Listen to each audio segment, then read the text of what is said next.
Saudara-saudara sekalian, salam damai sejahtera dalam kasih Tuhan dan selamat berjumpa kembali dalam edisi renungan hari ini. Hari ini Jumat 23 Juli 2021, pekan biasa ke-16. Referensi renungan hari ini diambil dari kitab Keluaran bab 20 ayat 1 sampai dengan 17.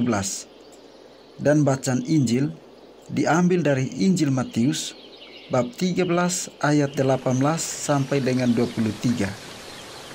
Saudara-saudari terkasih, ketika para petani hendak membuka lahan untuk bercocok tanam, ada begitu banyak langkah persiapan yang perlu mereka tempuh.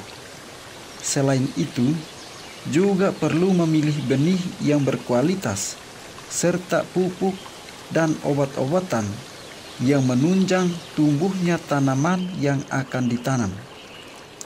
Umumnya, para petani justru tidak memperoleh pendidikan formal untuk mempersiapkan hal-hal tersebut, tetapi terjadi secara otomatis karena adanya pengalaman.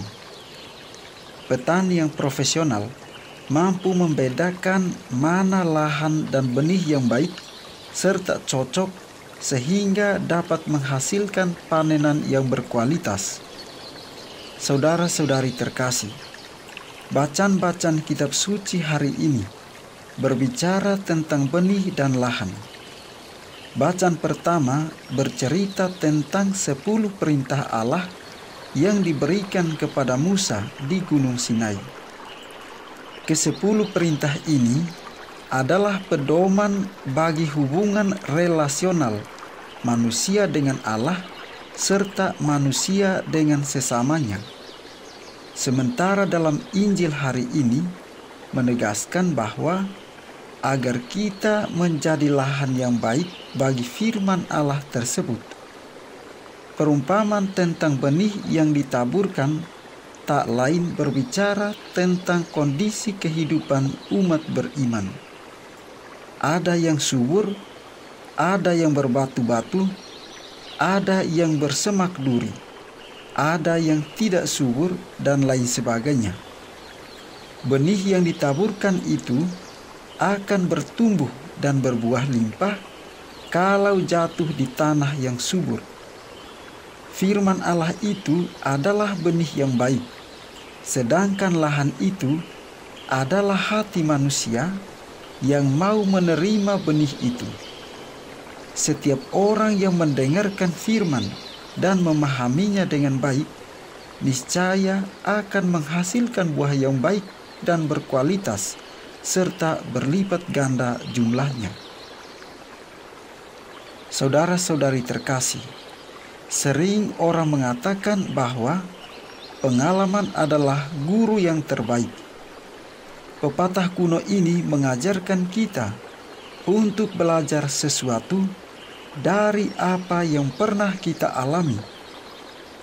Dalam konteks ini, kita tidak bisa menjadi lahan yang baik apabila kita sendiri tidak pernah merasakan dan mengalami perjumpaan dengan Allah dalam firman-Nya. Ibarat petani yang berpengalaman, yang mampu membedakan benih dan lahan yang baik, yang pernah mengalami jatuh bangun dalam aktivitas bercocok tanam, kita pun perlu belajar untuk menjadi lahan yang baik bagi benih sabda Allah itu lewat pengalaman intim dengan Allah. Saudara-saudari terkasih, hidup ini hanya sekali saja.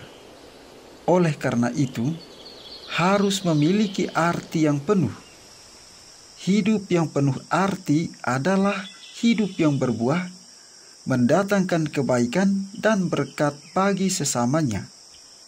Maka, agar hidup kita berbuah banyak, kita harus menjadikan diri kita seperti tanah yang subur, tempat semua tanaman bisa bertumbuh dengan baik dan sehat, sehingga dapat berbuah dengan banyak. Menjadikan hati dan jiwa kita bagaikan tanah yang subur berarti kita mau rendah hati, hidup bersama orang lain dengan segala kekurangan dan kelebihannya, sehingga melengkapi serta saling menyempurnakan. Hidup yang seperti itu akan membuat hidup bersama jauh dari sikap saling mencela dan menghakimi. Hidup menjadi penuh cinta dan persaudaraan. Apakah hati kita telah kita jadikan bagaikan tanah yang subur, tempat banyak orang melihat kelemah lembutan dan perbuatan kasih? Saudara-saudari terkasih, kita tentu ingin memperoleh buah yang baik dan berkualitas. Maka sudah semestinya kita pun belajar mengolah, menjaga, dan menjadikan lahan pertumbuhan benih itu agar cocok dan subur hingga waktu panen tiba. Kita pun berdoa kiranya Tuhan senantiasa memberkati kita.